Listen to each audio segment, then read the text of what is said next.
Sir मुंह तोड़ने के लिए मुट्ठी बंद करना जरूरी है. We must infiltrate the very core of terrorism in Pakistan. Pakistan's vulnerability is many times higher than of India. Once they know that India has shifted its gear from the defensive mode to defensive offense, they will find that it is unaffordable for them. నమస్తే, welcome to R Telugu.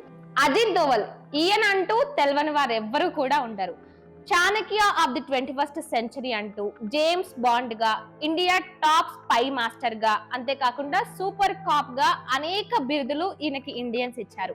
అయితే ఎప్పుడైతే recent గా Dhurandhar movie వచ్చిందో ఆ తర్వాత ఈయన గురించి, ఈయన చేసిన ధైర్య సాహసాల గురించి అందరు కూడా ఎక్కువ మాట్లాడుకుంటున్నారు. ఇప్పుడు మనం కూడా ఆయన గురించి కొన్ని విషయాలు తెలుసుకుందాం.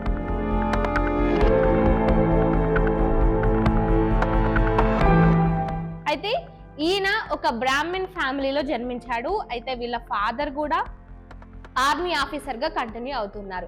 ఈయన 23 ఏళ్ళు ఉన్నప్పుడుగానే ఫస్ట్ ఒక పోలీస్ ఆఫీసర్ గా కేరళలో ఈయన అపాయింట్మెంట్ తీసుకొని ఇక అక్కడి నుంచి ఆయన రియల్ జర్నీని స్టార్ట్ చేశారు. ఎప్పుడైతే కేరళలో ముఖ్యంగా ఒక విలేజ్ లో ఇటు హిందూస్ కి అదేవిధంగా ముస్లిమ్స్ కి ఒక నెక్స్ట్ లెవెల్ గొడవలు అవుతున్నప్పుడు ఎంతో మంది అసలు ఇది ఎలా అడ్డుకోవాలి, దీన్ని ఎలా క్లియర్ చేయాలని అర్థం కాక సతమతం అవుతున్న టైంలో అందరూ కూడా ఈయన పేరునే ఇటు ముఖ్యంగా అక్కడ ఉన్న గవర్నమెంట్ కి సూచించారు. ఈయన ఇందులోకి దిగితే ఖచ్చితంగా ఇది సాల్వ్ అవుతుందని. అప్పటికి అజిత్ దోవల్ వచ్చి కూడా చాలా అంటే యంగ్ ఆఫీసర్ గా ఆయనకి మంచి పేరుంది. పోలీస్ ఆఫీసర్ గా ఆయన బాధ్యతలు స్వీకరించింది కొంతకాలం అయినా కూడా ఫస్ట్ కేరళలో వచ్చిన ఆ ప్రాబ్లం ని చాలా తెలివితో ఎంత సూపర్ గా ఆయన సాల్వ్ చేశారంటే ఇక ఈ దెబ్బకి ఏకంగా ఢిల్లీ వరకు ఆయన పేరు వినిపించింది. ఇక కేరళ నుంచి ఢిల్లీకి ఆయన ప్రయాణం మొదలైంది. ఇక ఢిల్లీలో వచ్చిన తర్వాత దాదాపుగా 7 సంవత్సరాల పాటు ఇటు పోలీస్ ఆఫీసర్ గా బాధ్యతలు నిర్వహించిన ఆయన ఆ తర్వాత ఇంటెలిజెన్స్ బ్యూరోలో ఆయన తొలి అడుగులు వేశాడు. ఇక స్టార్టింగ్ లో చిన్న డెస్క్ ఆఫీసర్ గా అలా పనిచేస్తూ ఆయనకున్న తెలివితేటలతో, ఆయనకున్న ఇంటెలిజెన్స్ తో ఇటు మన ఇండియాలోని అన్ని ప్రాబ్లమ్స్ ని కూడా ఆయన చాలా వరకు క్లియర్ చేశాడు. ముఖ్యంగా అప్పట్లో మిజోరాంలో అక్కడ లోకల్ గా అవుతున్న గొడవలు అయి ఉండొచ్చు, లేదంటే ఇటు సిక్కిం లో కూడా అప్పటికి ఇక్కడ వాళ్ళు డివైడ్ కావాలనే ఈ యొక్క భావజాలం ఎక్కువగా ఉండి అక్కడ లోకల్స్ లో ఎక్కువ గొడవలు అవుతున్నప్పుడు ఇవన్నీ విషయాల్లో కూడా ఆయన తెలివిని ఉపయోగించి చాలా ఈజీగా చాకచక్యంగా ఆయన వీటన్నిటిని సాల్వ్ చేశారు. ఇక ఆ తర్వాత మరీ ముఖ్యంగా చెప్పాలంటే బ్లూ స్టార్ ఆపరేషన్, అంతేకాకుండా ఇంకొక ఆపరేషన్ కూడా బ్లాక్ థండర్ ఆపరేషన్. ఈ 2 ఆపరేషన్లు కూడా పంజాబ్ లో ఏదైతే గోల్డెన్ టెంపుల్ ఉందో ఆ గోల్డెన్ టెంపుల్ పై ఇటు ఖలిస్తాన్ ఉగ్రవాదులు ఎవరైతే ఉంటారో వాళ్ళు గోల్డెన్ టెంపుల్ లోకి వచ్చి ఇటు గోల్డెన్ టెంపుల్ ని స్వాధీనం చేసుకుంటామంటూ చాలా భయభ్రాంతులకు గురి చేసినప్పుడు ఈయన ఎంతో చాకచక్యంగా, ముఖ్యంగా అంటే ఇలాంటి టైంలో అసలు వీళ్ళ తెలివి ఏంటి, అసలు వీళ్ళేంటి అనేది ఈజీగా బయటపడుతుంది అనడానికి ఇది ఒక బెస్ట్ ఎగ్జాంపుల్. ఈయన ఒక మారు వేషంలో అంటే అక్కడ పంజాబ్ ఆటో రిక్షా వాడి వేషంలో ఖలిస్తాన్ ఉగ్రవాదుల దగ్గరికి వెళ్ళి వాళ్ళతో మంచిగా ఉండి వాళ్ళ నమ్మకాన్ని పొంది ఆ తర్వాత గోల్డెన్ టెంపుల్ లోకి వాళ్ళతో పాటు వెళ్ళి నేను పాకిస్తాన్ ISI నుంచి వచ్చాను, నన్ను పాకిస్తాన్ వాళ్ళే పంపారు, మీకు ఎలాంటి ఫుడ్ కావాలి, మీకు ఈ వెపన్స్ కానీ ఇవన్నిటికీ నేను హెల్ప్ చేస్తానని వాళ్ళని నమ్మించి ఆ తర్వాత అసలు ఎంతమంది ఉన్నారు టెంపుల్ లోపల, ఎంతమంది ఉగ్రవాదులు ఉన్నారని వీటన్నిటిని ఆయన అబ్జర్వ్ చేసి వీళ్ళ ఈ ఎవరైతే ఉగ్రవాదులు ఉంటారో ఆ ఉగ్రవాదులందరినీ కూడా జస్ట్ ఈయన మాట్లాడిన మాటలకే దాదాపుగా గోల్డెన్ టెంపుల్లో 200 వరకు ఉగ్రవాదులు ఉన్నారు. వాళ్ళందరూ కూడా ఈయన మాటలు విన్న తర్వాత బయటకు వచ్చేసిండ్రు గోల్డెన్ టెంపుల్ నుంచి. ఇక ఫస్ట్ బ్లూ స్టార్ ఆపరేషన్ ని ఈయన చేతుల మీదుగానే ఈయన్నే ఆ ఆపరేషన్ లో కీలక పాత్ర పోషించిండు. అయితే అప్పటికీ కూడా ఖలిస్తాన్ నుంచి ఏదైతే ఉగ్రవాదులు ఉన్నారో వీళ్ళు మొత్తం కూడా అక్కడ నుంచి వెళ్ళిపోలేదు. ఇక ఆ తర్వాత బ్లాక్ థండర్ పేరుతో ఇక మొత్తానికి గోల్డెన్ టెంపుల్ పరిసర ప్రాంతాల్లో గోల్డెన్ టెంపుల్ లోపల కూడా అసలు ఉగ్రవాదులు అనే వాళ్ళు లేకుండా చేసింది ఈయననే అని చెప్పుకోవాలి. ఇక ఆ తర్వాత ఈ పంజాబ్ ఇష్యూ ఏదైతే క్లియర్ అయిందో ఇక ఈ పంజాబ్ ఇష్యూ క్లియర్ అయిన తర్వాత 1970 తర్వాత India first time nuclear test ని విజయవంతంగా సాధించింది.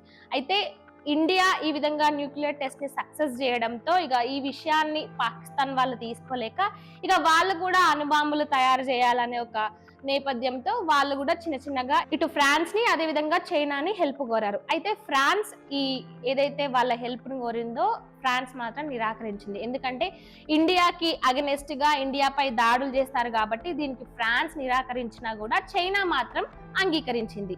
ఇక దీంతో అసలు పాకిస్తాన్ లోపల ఏమవుతుంది, నిజంగానే వీళ్ళు అణ్వాయుధాలు తయారు చేస్తున్నారా, అణుబాంబులు తయారు చేస్తున్నారా, ఇది ఎలా తెలుసుకోవాలని ఇటు ఇండియా గవర్నమెంట్ చాలా ట్రై చేసి ఇక మొత్తానికి అజిత్ దోవల్ ని పాకిస్తాన్ కి పంపింది. ఇక్కడ ఒక ఇంటెలిజెన్స్ బ్యూరోగా ఐపీఎస్ ఆఫీసర్ గా ఉన్న అజిత్ దోవల్ అక్కడికి వెళ్ళిన తర్వాత ఒక బిచ్చగాడి వేషం వేసుకొని ఏదైతే ఈ అణుబాంబు తయారీకి ఆర్మీ ఆఫీసర్లు, పోలీస్ ఆఫీసర్లు వీళ్ళందరూ ఉంటారో వాళ్ళందరినీ ఒక కంట అబ్జర్వ్ చేస్తూ అసలు ఎవరెవరు ఎక్కడెక్కడికి వెళ్తున్నారని ఎంత ప్రయత్నించినా కూడా వాళ్ళకు సంబంధించి నిజంగా అణుబాంబులు తయారు చేస్తున్నారా, ఎలాంటి పరీక్షలు చేస్తున్నారా అనే దానికి సంబంధించి ఒక్క క్లూ కూడా ఈయనకు దొరకలేదు.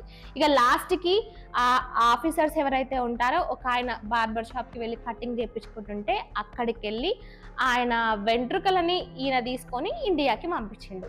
ఇక దీంతో అక్కడ నిజంగానే అంటే ఏదైతే ఆ హెయిర్ ని టెస్ట్ చేయడం వల్ల తెలుస్తుంది కదా, నార్మల్ గా రేడియేషన్ వీటన్నిటిది అదేదో తెలుస్తుంది కాబట్టి ఇక అట్లా పాకిస్తాన్ లో నిజంగానే ఇవన్నీ జరుగుతున్నాయి, అణుబాంబు తయారీ పాకిస్తాన్ చేస్తుంది అనే విషయాన్ని కనుగొనడానికి ఈ అజిత్ దోవల్ కీలక పాత్ర పోషించిండు. ఇక ఈ విధంగా మన ఇండియాలోని స్టేట్స్ లో ఉన్న ప్రాబ్లమ్స్ ని సాల్వ్ చేయడం మాత్రమే కాకుండా పాకిస్తాన్ కి వెళ్ళి మరి ఇటు పాకిస్తాన్ కి సంబంధించిన వాళ్ళు అంటే వాళ్ళ నుంచి మనకి ఎలాంటి థ్రెట్ ఉంది అనేది తెలుసుకోవడము, అంతేకాకుండా ఇటు లదాఖ్ దగ్గర ఏదైతే చైనా వాళ్ళు పదే పదే మన సరిహద్దు దగ్గర దాడులు చేయడం, వీటన్నిటి విషయంలో కూడా ఇంకా ముఖ్యంగా చెప్పుకోవాలంటే చైనాకు మనకు ఒక పెద్ద యుద్ధం కాకుండా ఉండడానికి కారకుడు, మెయిన్ ముఖ్య కారకుడు ఎవరంటే అజిత్ దోవల్ అనే చెప్పుకోవాలి. ఆయన ఏదైతే ఒక లదాఖ్ దగ్గర జరిగిన ఇష్యూకి ఈయన ఎదురుదాడి చేస్తూ ఈయన మాట్లాడిన మాట విధానాల వల్లనే చైనా వాళ్ళు వెనకడుగు వేసిండ్రు. అంటే మనపై దాడి చేయకుండా వాళ్ళు అక్కడికే ఆగిపోయారు.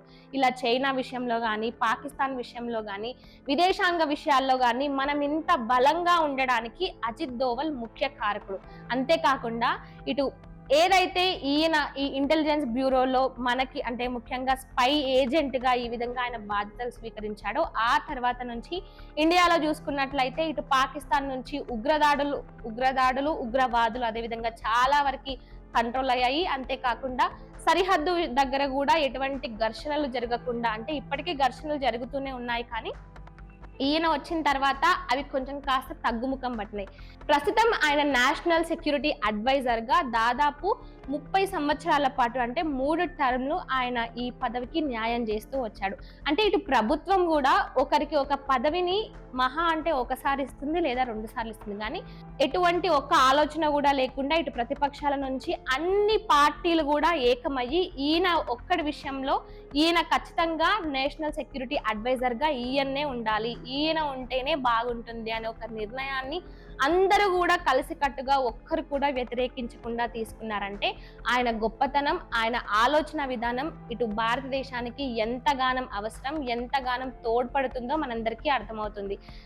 ఫస్ట్ మోదీ అయితే, సెకండ్ ప్లేస్ లో అమిత్ షా అయితే, ఆ తర్వాత థర్డ్ ప్లేస్ లో అజిత్ దోవలే అంటూ కూడా చాలా మంది అంటుంటారు. ఇలాంటి దురంధర్లు, ఇలాంటి స్పై ఏజెంట్లు, ఇలాంటి చాణక్యులు ఉండడం వల్లనే మన భారతదేశం ఈ రోజు ఇంత నిజాయితీగా ఇంత గట్టిగా, ఒక పక్క ఇతర దేశాల్లో ఎన్నో దాడులు జరుగుతున్నా కూడా మన దేశంలో మాత్రం ఇప్పటికీ క్రికెట్ చూస్తూ మనం ఇంత సంతోషంగా ఇంత హ్యాపీగా ఉంటున్నామంటే మన ఆర్మీ వాళ్ళు, మన ఇంటెలిజెన్స్ బ్యూరో, స్పై ఏజెంట్లు, ఇటు ఇండియా ఆర్మీకి సంబంధించి అందరూ కూడా వాళ్ళు ఇంతగానం కష్టపడుతున్నారు కాబట్టి మనం ఈ రోజు ఈ విధంగా ఉన్నాం. కాబట్టి ఇలాంటి రియల్ దురంధర్లను మనం ఎప్పటికప్పుడు గుర్తు చేసుకుంటూనే ఉండాలి. వాళ్ళను వీళ్ళను ఇన్స్పిరేషన్ గా కాదు, ఇలాంటి రియల్ హీరోస్ ని, రియల్ చాణక్యులను మనం ఇన్స్పిరేషన్ గా తీసుకోవాలనేదే మా మోటో. సో ఈ అంశానికి సంబంధించి మీరేమనుకుంటున్నారో కామెంట్ రూపంలో చెప్పండి.